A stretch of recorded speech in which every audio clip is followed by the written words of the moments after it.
Coming up on Showhouse Showdown, we're taking two very different designers and giving them two brand new, identical model homes to design. I've never seen anything like this before. No, you've never seen this before. This is an original. With the help of their crew, they will tackle the same 5 rooms, creating 10 amazing makeovers in a fierce head-to-head competition. It's not going to reach. Well, we got to get it up there. I mean, this is a vital piece for the whole look. Turning them from blank slates into stunning show houses. Y'all ready? Yeah! Let's go! Their designs will be put to the test. The cook in me loves this kitchen. When the public votes for their favorite design. I don't really like them. I think white would be better. Wow, you should have seen them white. You wouldn't have liked them. Half design show, half competition. This is not just about bragging rights. These homes are for sale to the public, and the winner will have their designs featured on HGTV.com, where they will have the chance to be viewed by millions of potential clients. The winner of Showhouse Showdown is... Coming up on Showhouse Showdown.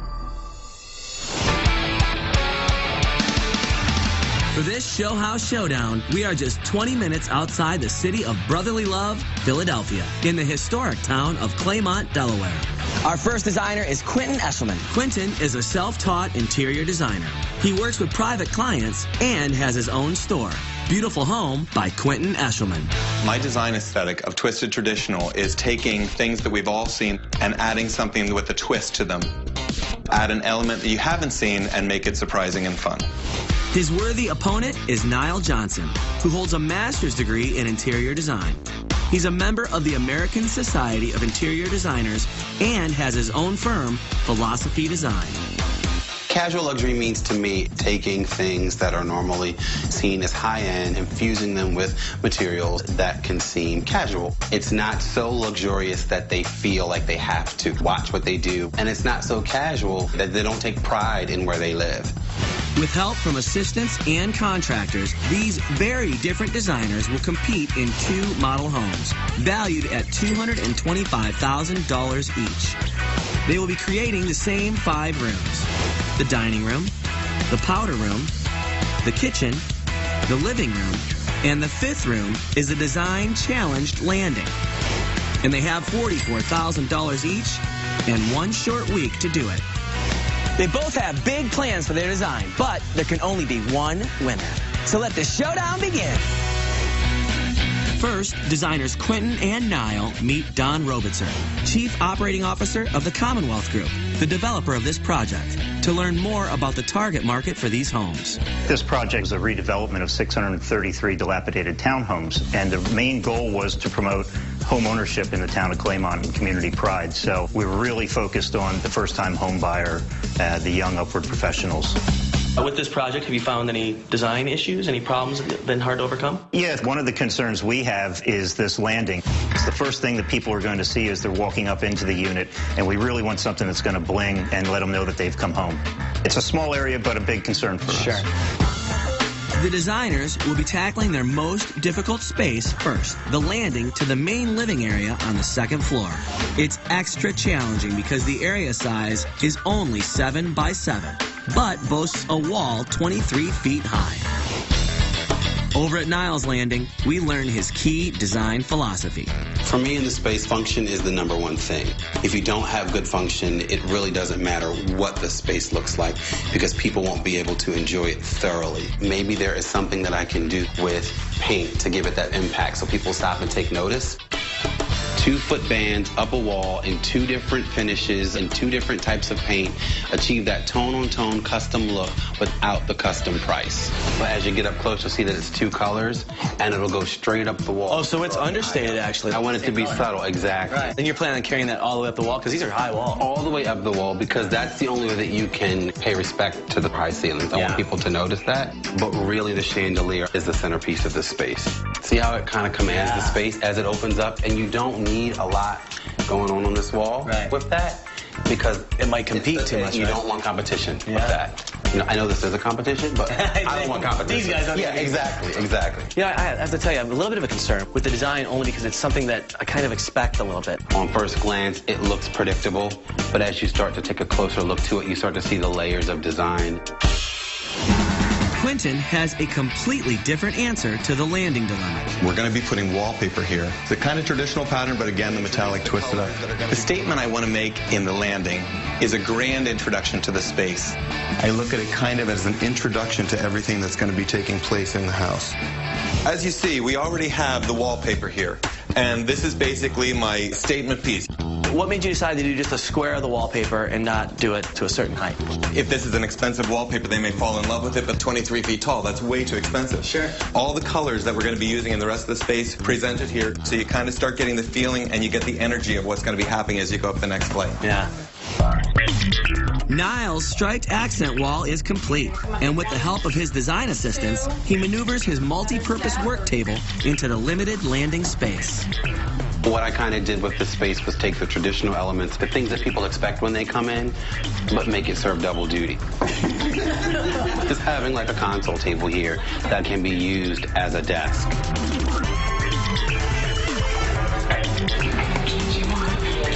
I just want to make sure that it comes together. I like it. I like it. Come on into the landing. That's a great way to tackle that 23-foot ceiling. As you look further up, you can start to see the sheen, the matte, the sheen, the matte. I didn't see that at first. On the surface, my landing is a transition space. However, if you look a little deeper, it also is a little den. We've got a great desk here. The surface gets longer to do larger reports or homework and that kind of thing. If you're having a great party, this is an instant area for cocktails or for small hors d'oeuvres. But I don't know that I would necessarily come down here for snacks. If the snacks were good enough, you'd come down. Trust me. Trust me. So you really chose function here over high design. Functionality doesn't have to be boring. Right. It doesn't have to look sterile or utilitarian. It can be designed well, but it can still serve your purpose. So it's really kind of basic. I just wonder if you could have gone bigger here. No. That's not what is necessary here. It would be a miss on my part if I did something that was pretty to look at, right, but it was not functional. In the landing, Quentin and his assistants are about to tackle his tallest challenge yet. You're going to be my anchor right now. Trust me. I've got a lot of stuff going on in my landing space, and a lot of things I have to pull together pretty quickly. Oh, yeah. We're sweet up here. Oh, down now. I'm using 23-foot-long window treatments. Huge panels running all the way ceiling to floor. Excellent. So when you come in, it's almost like a movie theater curtain framing everything that you're about to see. All right, gotta turn. Always turn our seams to the back. So there's a bunch of stuff that has to take place for this landing to be the great space that it's gonna be. All right, Bob, here's my landing. This is the landing. This is the space. Yeah, your ideas really came together, didn't it? I'm very pleased with the way everything came out. The wallpaper that you framed in there, that really adds dimension to the space. Thank you for noticing. Yeah. You've got the dark back here with the accent wall, just to give it depth. This lighter paper brings it forward a little bit, frames it out, so it's almost like a picture. This is the showstopper right here. The window treatments to bring it all together. There are your drapes right there. 23 feet, huh? 23 foot long. So you have these huge drapes, this huge tree, this giant lamp. This whole space is made for a giant of a man, isn't it? It is made for a monster. Absolutely. I wanted to bring everything into scale and show people how large and usable this space is. You even have giant keys in the bowl. That is to show that when you come in, you can throw your keys in that bowl right there. You can't miss that clue. You can throw keys, you can store things. I have cubes where you can sit down and change your shoes. You can put your dog leashes, you can have storage. Basically, it's your preparation for either coming in or going out. This is your teaser for the rest of the house. This is my teaser. When they walk in here, I want them to just want to turn the corner and see more.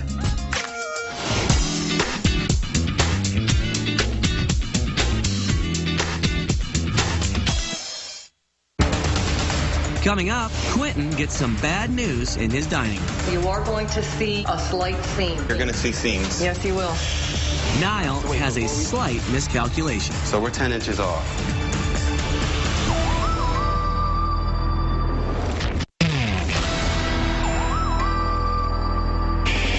This Showhouse Showdown is underway in Claymont, Delaware.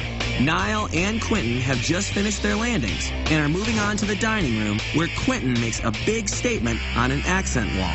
This is the wallpaper for the dining room. We're going to be doing an ostrich leather-like wallpaper, but we're twisting it up by having this platinum metallic wallpaper.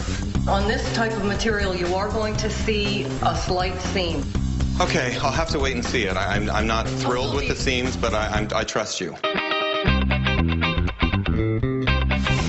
Hey! How you doing? I'm checking out your ostrich skin. Faux ostrich, absolutely. With a platinum finish. With a platinum finish. It was a darker area, and I wanted a little bit of reflective quality. I can see the seams a little bit. We were concerned about the seams. It can't be hidden. So on this one, you see them, but what can you do? Yeah, sometimes with a nicer grade of wallpaper, too, you can actually see the seam. Which I know it's grass cloth. You always see seams. Right. So tell me about the room. The built-ins look great. We basically had a square room here in the dining room. Right. And I really wanted to give it a little architecture. We put the built-ins in the corners, and it serves two purposes. One, it creates this cozy nook. Yeah. And two, it gives the homeowner tons of storage. It creates symmetry. It gives me the funky vibe that I'm looking for, but it also warms it up. A big draw to people when they want to buy a new home is to have a nice area where they can congregate. You think this space provides that? Absolutely. This house, to me, is all about entertaining. Sure. You can have a group of people here, a group of people in another room. It all works together. All right, so wait, before we secure this, let me just double check. 64. So we're 10 inches off. And that's going to make a difference because the table has got to be centered underneath this thing. And so 10 inches makes a difference in where the chairs are going to be. Niall, what's happening? So we're having the chandelier taken down so it can get a little closer to this wall. There's a lot of detail in this room. I like Design is all about details. Now, wainscoting's not cheap.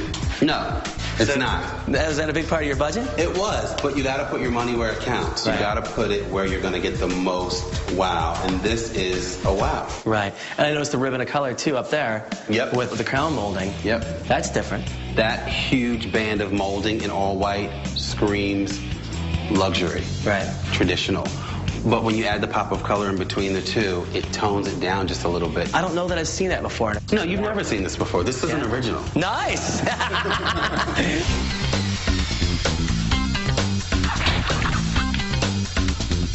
So the liming is that it almost looks whitewashed, but it's not totally white. So it's old and new all at the same time. Welcome to the dining room. A little more traditional feel, except for that wallpaper, of course. That wallpaper? Anything but traditional. And I don't know, but my mother did not have a big velvet settee at her dining table. No. These seem like more of a traditional thing here to me. Yes, it's a parson's chair, kind of traditional. But then we did a little slip cover on it with a skirt to kind of twist it up. But I still felt it needed a little jewelry. So what I did is I made these little caps. Slides right off there. Slides right off there. You sewed these yourself? I sewed these myself. The scale of it's kind of big and blown out. The color's great, but it still is just a cap. So what do you think the potential buyer is going to think when they walk in this room? I think they're going to say, wow, I would have never thought to have done that. I would have never thought to have done that, but I absolutely am in love with it. You don't want it all the way under because then people won't realize that it's a hostess chair. So you can pull it back almost to the band. So, Bob, this is my dining room. How do you feel? I feel like eating. It's cozy. Well, then that's the point. This is definitely, I can see where the casual plays in. Like you said, with the more casual chairs, the farmhouse table, but the luxury side of keeping it a little darker. And that all plays into the wainscoting. To the wainscoting. Due to the wainscoting, it wasn't necessary for me to over-design or over-decorate. I didn't have to do a lot of over-the-top moves in my dining room. And the chandelier. Now, the chandelier is definitely a different look as well. It's casual and it's luxurious at the same time. I mean, this large of a chandelier over a dining table, I mean, that makes a luxury statement. Sure. But the fact that it's a patinaed bronze and it's got the simple pleated cotton shades, it kind of tones it down just a little bit. This is a nice little touch. Yeah, this is what you should do. Live, laugh, love, and dine. I'm good at all those, by the way. Especially the dine section. Me too. That happens to be my strength. Me too.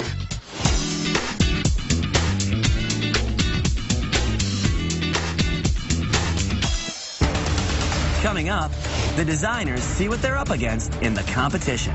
It is very hotel lobby. You stay in good hotels. And later, the potential buyers are harsher than the designers expected. Weird mirror for bathroom. Oh, my.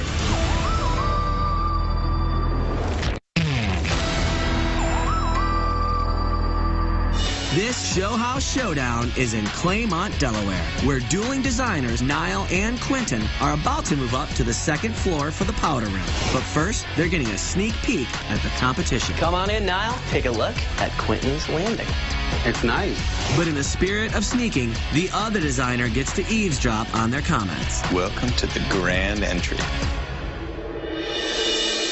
Now, how do you think about the way he shows the 23-foot ceiling? Those go all the way up. That was a good idea. Your eye would probably stop there if it wasn't for the drapes. Tell me a few things that you're not vibing. Everything in this room is done on a really large scale. You've got a large pot, you've got a large tree, large bowl, large keys, large mirror, large prints. It works with the scale. It is very hotel lobby. You stay in good hotels. What we're dealing with are potential buyers who are coming to see model homes and envision themselves in the home. So it really needs to be as neutral as possible and really try to make sure that it appeals to several different people. Awesome. This is the landing de la Nile. I really love the horizontal stripes. He actually took the stripes all the way up to 23 feet. Very interesting. I like the idea that this is a little workspace, and I think the artwork is amazing. I have to say I feel a little minimal. Okay. It doesn't feel full to me. It's a 7x7 landing. Nothing on this desk feels large enough. So you think he could have gone with bigger I elements? think maybe a little taller to tie in, to relate the pieces. Yeah. Well, you know, if I made it any larger, you couldn't use it as a desk. Conceptually, the idea of how to use this space, I think it's great. Yeah. I just don't think it's a wow. Your wow is my Now that they know what they're up against, Nile and Quentin will put their unique spins on the powder room. Wow, that is a pattern. It's very dramatic. Yeah, very dramatic. And the whole room's going to be wallpapered, or just that section, or what are we doing? A lot of times, I think in a dark room already, there's no windows. I think it's great to just take it all the way. Because it is such a big pattern in such a small space. I would wonder for some if they come in and they think, oh my goodness, it makes me feel confined, or it makes me feel closed in. I will have to say that they'll only be in here for a short amount of time. Let's hope. And then they're going to go out into a much bigger space. Sure. Thanks. Yep. Let's see what we got. The wallpaper that I've selected for the space is like the Rolls Royce of wallpapers. It is art on a roll. It will turn the powder room into a place that people will enjoy being in instead of just a place of utility. Did it arrive? It is here. See how cool that is? Got a nice pattern on there. It's busy, but it's not offensive. Right, it is busy, no doubt, but you're not making it so in your face. And you can get away with it. I mean, how long are you going to be in this space? Hopefully not long, because I'm getting claustrophobic already. Exactly. I changed my mind at the last minute. I saw that console sink, and it just didn't seem right to me. I actually custom designed a piece. It's an antique that I had faux finished, and it's going to look amazing. And then I'm putting a great vessel sink in a contemporary glass right on top of it, mixing the old and the new and twisting it right up. Well, as you see, I left this wall completely empty of any art because I really wanted to showcase the scale of the pattern and make a first impression like, wow, bang. Yeah. Then I put a little bit of a contemporary artwork over here, some tchotchke over here, and then we have the amazing glazed washstand. I've never seen anything like this before. Isn't that great? That is pretty interesting. Could keep your attention all day. Yeah, I'm focusing on that. Now, I know you love it, but I have to ask you, with the potential buyers in mind, do you think you went too far with it? No, I really don't. I feel really confident about this space. The other element of interest in the powder room is the mirror that's going to go over the pedestal sink. It's not a functioning everyday mirror that you would use from day to day. It is done. All right. It looks good. All right, Bob, so this is my powder room. Well, the wallpaper, it's not as in your face as I was expecting it to be. Didn't I tell you that? Yeah. So the lesson in that is trust your designer. Is that right? Yeah. Well, now I'm curious because you have the pattern going on there, and then this mirror, which is really funky and eclectic. Yep. It's a different type of pattern. Is it too much pattern on pattern? You're looking at the wall where there is no mirror. The wallpaper kind of stands out, right? Right. As you move closer to where the mirror is, the wallpaper sort of takes a back seat and the mirror comes forward to be the star of the show. Everything works together. Right. There's nothing in here that's fighting and nothing in here that's competing. You kept with a more traditional pedestal sink. This is what is normally standard in a powder room. I just kind of jazzed it up with the bronze fixtures. Right, so you weren't really trying to go so outside of the box in this powder room. It wasn't necessary. The wallpaper is doing the job in here. Is this powder room going to help sell this house for you? Absolutely. Absolutely, because this is a pattern room that anybody can see themselves in.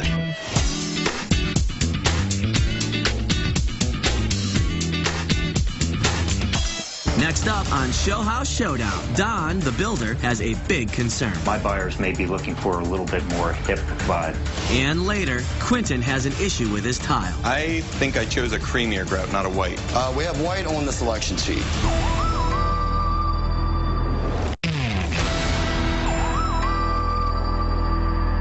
This Showhouse Showdown has our designers taking it to a whole new level. Now, Don Robitzer from the Commonwealth Group, the developer of this project, is getting a sneak peek at the two show houses to give his expert opinion on how potential buyers will react to these designs. Wow, it's quite a space. The vessel sink is just out of this world. That's the stunning little piece right there. Interesting space. You know, I don't like the seams that you can see on the wallpaper over there. First thing that jumps out at me is the wainscoting. Yeah. Love it. Really special. I think he did a really great job with this room. I think this wallpaper just doesn't quite hit the mark. My buyers may be looking for a little bit more hip vibe. Nile, I think, missed the mark by not really creating a space that has functionality. In my opinion, I think Quentin hit the mark better. I think he's going to be the winner. So Quentin seems to have the edge going into the next room. An open-plan kitchen with an additional nook. But that lead may be short-lived. We're ready to get started on your backsplash? All right, sounds good to me. The tile that I'm choosing for the backsplash is kind of relating all the colors that I'm using in the complete space. And you did select white grout. I know that I never order white tile grout. I think I chose a creamier grout, not a white. We have white on the selection sheet. Because white to me stands out like a grid work. In my kitchen, the countertops are the star of the show. There's a lot of movement in them, a lot of color differentiation. It picks up on a lot of tones throughout the home. The backsplash, on the other hand, plays the supporting role. So we'll do 3 tiles, and then we do pencil liner. If that works for you. That works. Okay. No, that works. So basically what I wanted to do was elevate the cabinets in the space. So again, another space where we could take notice of the high ceilings. Right. Now, I noticed you have the microwave right here. Front and center. Yeah? Yeah. I'm a microwave kind of guy, so I like it where I can get to it. There you go. So no problem on that being the emphasis? No problem on that being the emphasis. When you think about it, like from the standpoint of how you lay out the kitchen, you're thinking more about the functional use of the kitchen and the potential buyer, not necessarily about your own design aesthetic. I always think about function and form and how I can marry the two of them together. Function first. Function and then first. Form. Yep. Great. Terry, over here too, you got We've got this really great single bowl sink. It's very, very deep.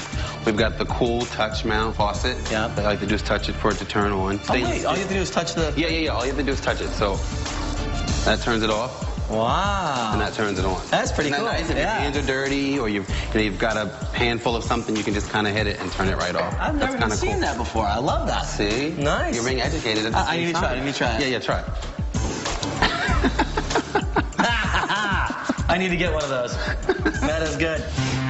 Back at Quentin's, his grout situation has finally been solved. What's happening in here? We had a little bit of an issue with the grout. Oh, yeah? What's that? They thought I had chosen a white grout. They got it taken care of, though. As you can see, we have a little bit of an off-white, creamy grout, and it just blends right in. I basically wanted to really emphasize the tile, not the grout. Well, I like the way the backsplash goes all the way up. That looks great. When I designed the kitchen, I wanted this to be a focal point. I almost look at this as a piece of sculpture. Now, one question with the cabinets. I've seen oftentimes people take the cabinets all the way up as well when they do that to kind of elongate the whole look of the room. You didn't choose to do that. I thought this way, this really emphasizes this. You have a little bit of variance, so it truly makes this stand out. I actually blew this wall down a little bit so this could move up and be centered in the space. And now how about the island? Tell me about this. The island, I actually, I changed it up a little bit. The microwave in most of the designs are right here above the stove. Right. So I actually extended it into the bottom of the island. Check that out. Down underneath here, I have a microwave set in there. A microwave should never be a feature. Let's hide it. It's practical, but I don't need to see it all the time. Well, you've definitely done some things that are very different, so I can't wait to see it all come together. Thank you. You're welcome. The upper cabinets in the kitchen are glass front, and they're meant to be decorative. Adding those cabinets was a form of artwork in the kitchen. Instead of leaving that area open to collect dust, I wanted to add an element of interest. Oh, that looks good. It's just enough to make a statement, but it's not too much. This is my kitchen. The finished project? Yeah. First thing I see is the artwork up there. Mm-hmm. That is a really cool touch. And the lighting is coming from the bottom up, not from the top down. Which gives it a whole different effect. Now you have, there's no glass in here. No glass. No glass, because what I wanted was something substantial over the island, because this is a substantial piece of cabinetry, but I didn't want to take away from the really great cabinet work behind. Yeah, that's different. I don't know that I've seen fixtures like this without glass around it. Nope, and these really aren't even meant for a kitchen. No? I like to use things that are meant for something else somewhere else. These are foyer lights, but they're just hung shorter, and they fill the island space well. And it really defines the space, It defines the space well, yep, it does. You went with a two-tiered island? Two-tiered. I prefer that. I insist that, because if you're like working or prepping or doing something for dinner, your guests don't have to necessarily be in the way, and it's also hidden from the dining area. Right. Well, I was just noticing the backsplash. You usually see just the subway tile, but this adds a splash of color, but it also keeps your eye running horizontally, and it elongates the space. Yeah, I mean, this is a huge space that you have here, right off the edge of the kitchen. The way I decided to treat it was as a, are you comfortable? I'm very comfortable. See what I'm saying? It's very inviting. I just treated it as a lounge. This is really, I think, your statement right here for me. Absolutely. This is casual luxury. This came a long way. The splash goes all the way across. Well, at least it appears to. Well, there we go. That's the little trick. Instead of running your tile all the way through, if you could, pull this forward, you'd see that the tile pretty much ends here on this level, and then he took it all the way across and all the way down the other side. Right. So anyone looking at your tile job is going to think you tiled that whole wall. Sure. And you really didn't. I think I'm going to steal that. You're welcome to. Do you mind? Imitation is the highest form of flattery. You didn't take the cabinets all the way up. It actually does put more focus on the hood. Is this Caesar stone or soapstone? What is it? It's tile stone. Wow. So it's just handy dandy. You can cut on it. You can put a pot on it. It's totally useful. Now tell me again why you decided to go with just one tier like this. When you have that piece up there, it takes away from your counter space. Now, the little sitting area here. Tell me about this. This is just a wonderful little nook. Just kind of sit and enjoy the kitchen. If I do. Absolutely. Comfortable little space. Please. Well, thank you. This is comfy. Thank you so much. Man, you really did it. You turned this around in no time, too. I mean, thank you. We got the show house. We got people coming to the open house. Yes. Where do you think this kitchen puts you in the whole grand scheme of things with the competition? I think it puts me ahead. Think it's a winner? I do.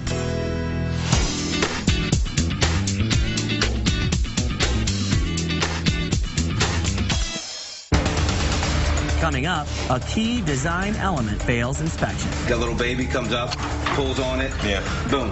And then Nile defends his color choices. You don't have to be afraid of white. It's just the type of fabric that you use.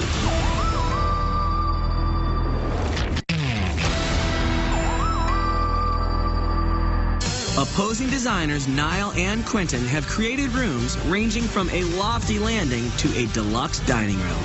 With 4 rooms down in their identical homes and 1 to go, the biggest challenge is next.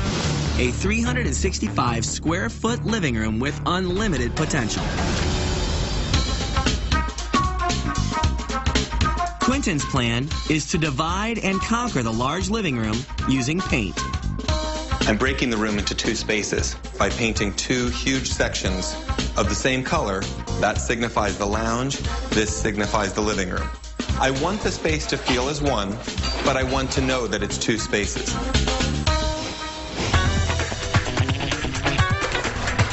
In the living room, what we're doing is creating a great room that allows for entertaining and getting together and having a good time without it feeling like you're cut off from the rest of the residence. The molding in the space is another feature to really draw attention to how large the space is. And running it the entire length and width of the room, you don't obstruct your living area or walking area. My way of balancing the color in the space, use a different color in the band here, a color that's used somewhere else, and vice versa in other spaces. So now, what made you decide to go with the ceiling fans?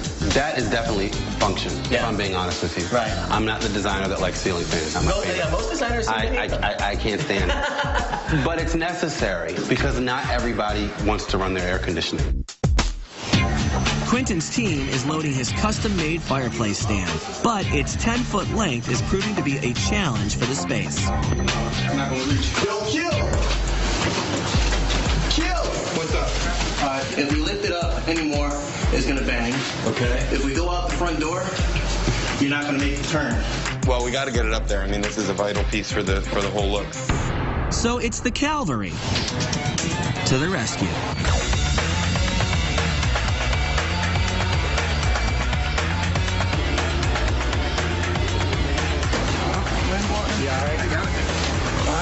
I'm in. Come on. Watch the door. Woo! Success. Nile brings his take on casual luxury into the living room with some eclectic choices. Slide it this way. In the living room, what I want to accomplish is a great space for entertaining. So it was important for me to maximize the space with great upholstery, great finishes, and make it interesting at the same time.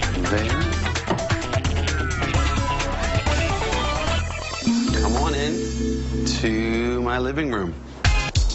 Or a great room, as I like to call it. Yeah, it's definitely a little more of a great room, isn't it? Yeah.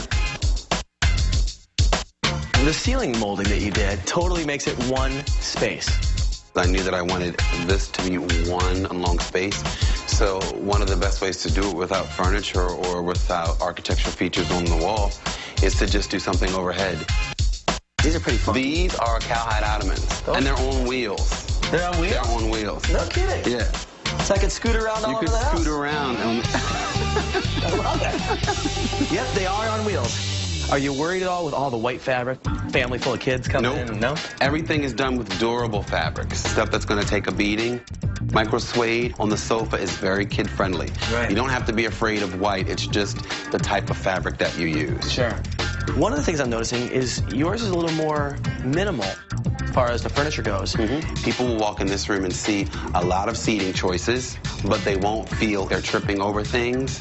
They need to be able to navigate through the space, and they also need to be able to see how easily it would be for them to adapt to the space. So tell me about the window treatments. I guess I was expecting it to go, all the way across, so you'd have the 2 panels on each window. I did not want to cover the windows because we've got these 3 great windows and they let a lot of light into the space. It's a gold treatment, but if you get really close on it, the pattern almost looks like cheetah spots. Casual luxury. Casual luxury. There it is. Yeah.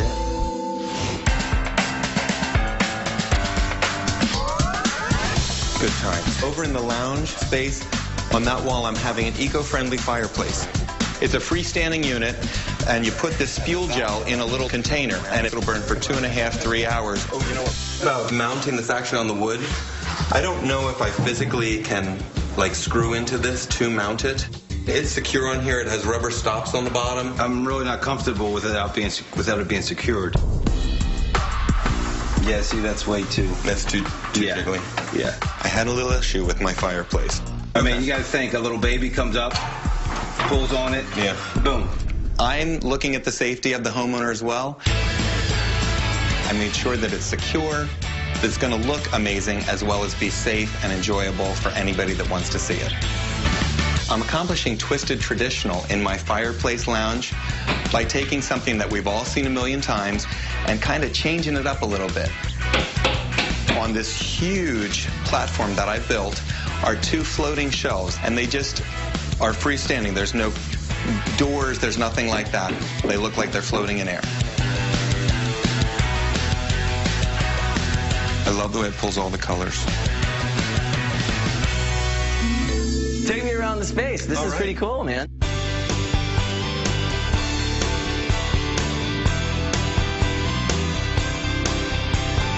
That paint treatment on the wall really defines the space and says this is one section, this is another section. This totally creates a whole vignette here. A wonderful cozy lounge with chairs that you can pull up, read by the fire. This table is actually made from an antique cog. I built it myself, but it also kind of carries my theme of having the circles or the cogs, industrial, taking something we've seen but using it in a different way. Right. Basically here you have another color pattern going on. Yes. This is kind of the media center. That's where we entertain. That's where we watch TV. That's where we relax. This is the same pattern of the drapery that you have in the landing, but it's got this little aubergine strip. In the lounge area, we have a lot of that color. So when I look at this space, I wanted touches of it, but not overwhelming. Are you ever concerned that in this space there's a little too much going on? Too much stuff in here? No, that thought never crossed my mind. I mean, I know there's a lot of pattern, but I want it to look gathered. I want it to look like you could sit here and it's actually cozy. And I think this room absolutely encompasses that. Who doesn't want to walk into a cozy lounge with a fireplace? I mean, who doesn't want to come home to that? So I'm hoping that's what the buyer feels. They're like, wow, I got to have something like this.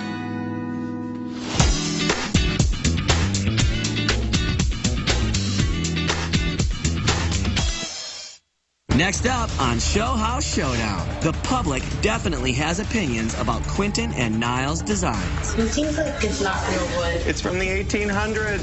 The colors are not popping.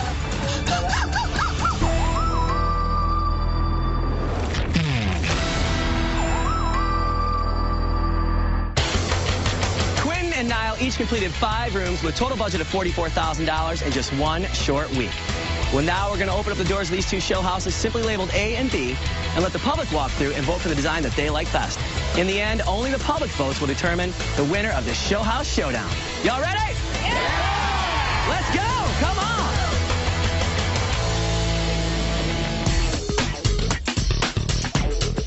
I like it. Nice little vignette. I love the chandelier. I really like how the colors complement each other really well, and I like how the curtains go all the way up.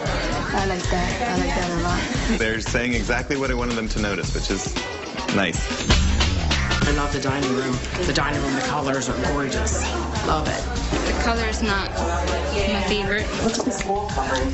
Touch the ostrich skin. Yeah. Look at this. Is this like ostrich or something? I'm not a fan of the dining room at all. I don't care for that. It's hideous. You know, this kind of overtakes the whole room. It does. It's very. It's like a giant, like monolith in your dining area. I love the kitchen. I could live in the kitchen in that seating area over there. I like that. This is glass. Oh, yeah. See the glass, lovely. Gotta have a good hood to be in the chef. It's the sculpture of the room. Of the room, it definitely is. Yeah, the backsplash is nice and modern. Yeah, I like it. Microwave? Yeah, it's under here though. Microwave and island. It's good for short people. I would do maybe a little bit lighter. I don't know. Just very dark. No, I love the dark espresso. Which one of those ladies do you like better right now? I like them both because of their honesty. Turn on the sink. It seems like it's not real wood. It's like broken. It's from the 1800s. Oh, there you go. Oh, human error. Well, I'm glad she admitted it. I can't. This is too funny. It's very dark in here. Wow. I don't think the wallpaper. Those lights are nice. Not a real fan of it. I am not a big fan of the wallpaper. It's really dark. I know it's just a half bath, but lighter colors always open the room a little. So the general consensus is dark. I am truly surprised. Look at that fireplace. That thing is awesome. The fireplace is hot. It really is. Except for there's too much furniture. It looks a little cluttered. I could take out a lot of different pieces and make it much more comfortable, I think. Yeah. To each his own. That's right. I love the drapes. The drapes complement the whole room. I like the window treatments.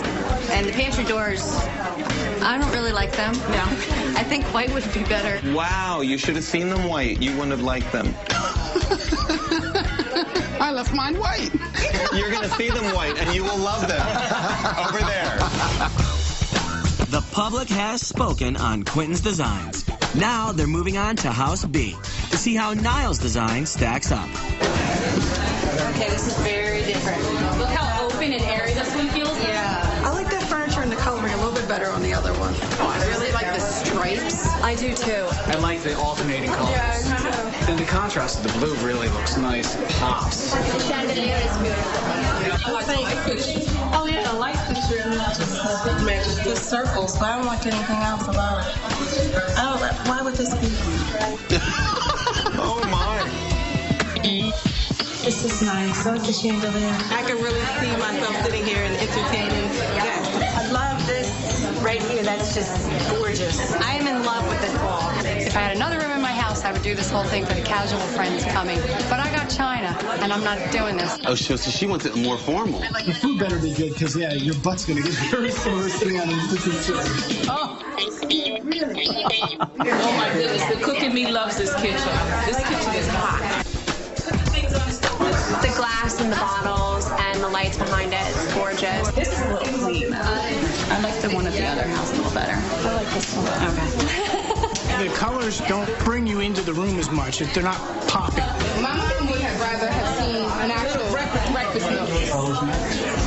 I like the extra molding at the top, different colors. Oh, cool. Well, what a weird mirror for a bathroom. Oh, I like the mirror. At least you can take the wallpaper off. We'll put a little carpet in here. Maybe right in front of it. I hate rugs in the bathroom. Did you remember that? It feels bigger. Yeah. I love this. I love the moldings on the ceilings. It's beautiful. This molding and the two fans makes it one big room. I like the dual fans. You rock it. People love fans. You rock the fans, man. I think it needs more of a splash of color in the living room. Not for somebody with kids, I can say that much. In my world, I could not live with that at my age, with my family, or it would be destroyed. As educated as the public is, there's some things that still stick in their head that have been there for years that aren't true anymore. They see white and they're like, you can't have it. yeah. That's not true. But I like this one better because it's more airy. Definitely house B. I would pick house B. The dining room and the kitchen better in house A. We're going to make the vote. It's really interesting to hear critique of your work when you're not there. When you're not there. Like, you never get to do this. Next up on Showhouse Showdown. Now, in the end, guys, there can only be one winner of Showhouse Showdown. Just one. And the name is right here in this little envelope.